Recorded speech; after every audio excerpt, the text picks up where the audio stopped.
I have identified 4 core emotional concerns that we as humans share with horses.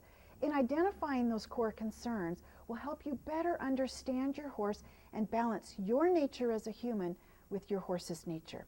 Let's begin. I'm going to bring out Tilly, a Clydesdale paint. Come on, Tilly. Now, Tilly comes to me as a 3-year-old horse, Clydesdale paint. As you can see, she's pretty big. She absolutely knows nothing. As you can see, she knows nothing. She gets into my space. She's wiggly. She's dangerous. Get back, get back, get back, get back. Good girl. Now, that's the first core emotional concern, is appreciation.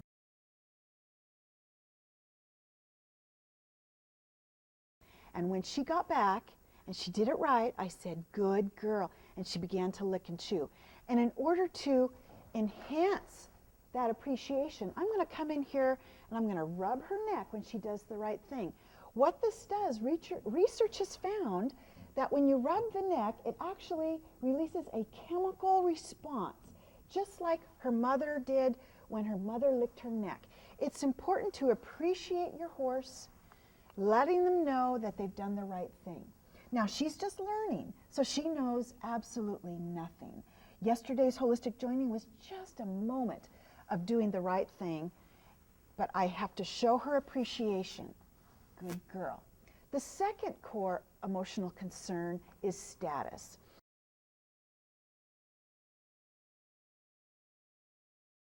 Status means our position in the herd. You as the human must be at all times the herd leader. Horses are prey animals. They think in terms of prey animal psychology. Get back. Get back. Good girl. Her position in the herd is follower, and she's the student. I am the herd leader and the teacher, but I must prove to her that I'm the herd leader. She is genetically required to have a herd leader. And this is a herd of 2, you and your horse. Me and Tilly, we are a herd of 2. She needs me to be the leader, or if I'm not, then she has to be the leader. And that is a point of stress and concern for horses. Horses would rather be in a position of comfort.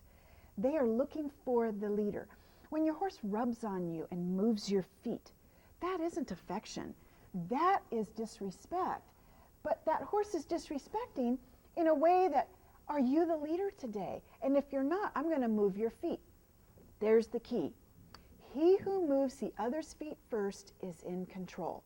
So I must be the one that controls the movement of her feet in order to identify myself to her as the herd leader.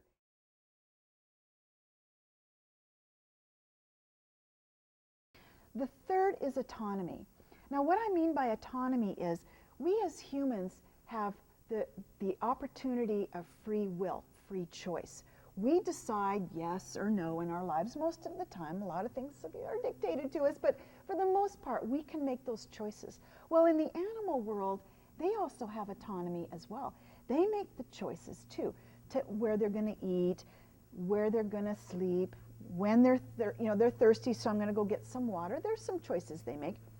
And they also choose, you're going to be my herd leader. They choose to submit to that herd leader. That's autonomy.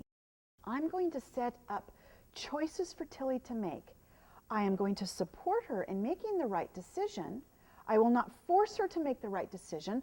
I will not go 1, 2, 3, you make that decision or else. I'm going to continue to support her, honoring her autonomy to make the right decision. I'll keep putting the question or what it is I want her to do in front of her and supporting her to make that decision. And when she makes that decision, my release of pressure is going to be crisp. And that is what we call pressure and release. Horses learn from the release of pressure, not the pressure itself. So when I get the right answer from her, allowing her to have autonomy, then I release my pressure, whether it's my body language, and that's what we're going to be talking about today, body language and how horses speak to one another with body language.